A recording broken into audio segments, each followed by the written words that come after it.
Now we will discuss the third type of reaction mechanism in beta elimination reactions, that is E1CB or carbon ion mechanisms.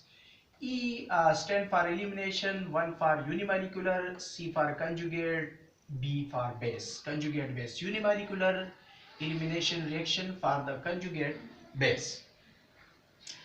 This is also a two-step reaction mechanism, meaning E1CB reaction is also taking place in two steps like E1, but the only difference between these E1 and E1CB is that during E1 reaction mechanism, in the first step a leaving group will leave the molecule to produce the carbocation, and in the second step the first step will be a slow step, while in the second step, that is rapid one, where the removal of a proton occurs by a solvent to produce the final product. While here in E1CB reaction mechanism, in the first step a strong base will replace a proton to produce the carbon ion, while in the second step, that is a slow step, where the leaving group will be replaced to produce the final product.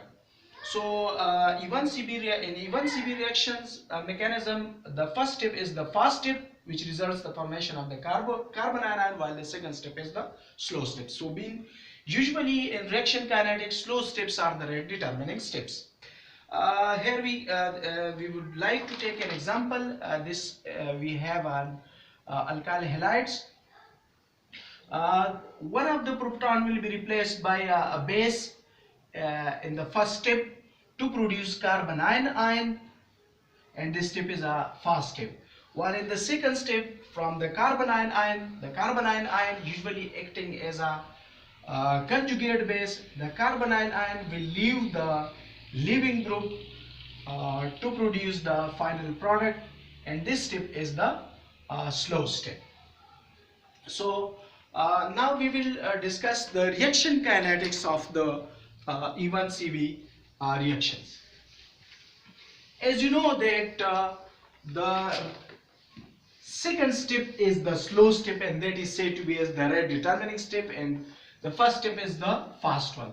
Usually the fast steps are not the rate determining step, and usually the rate of the reaction depend upon the slow step. So as second step is the slow step, and which is said to be as rate determining step, so the rate of the reaction will depend upon the concentration of the second step, that is usually conjugate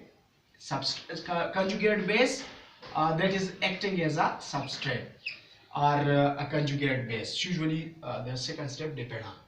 So E1CB reaction mechanisms also have first order kinetics. This reaction also have first order kinetics like E1. वजह क्या है? क्योंकि rate of the reaction here in case of E1CB also depend upon the concentration of the substrate or in other words the concentration of the conjugate base. So this is a third kind of reaction mechanism, that is E1CB. Thank you so much.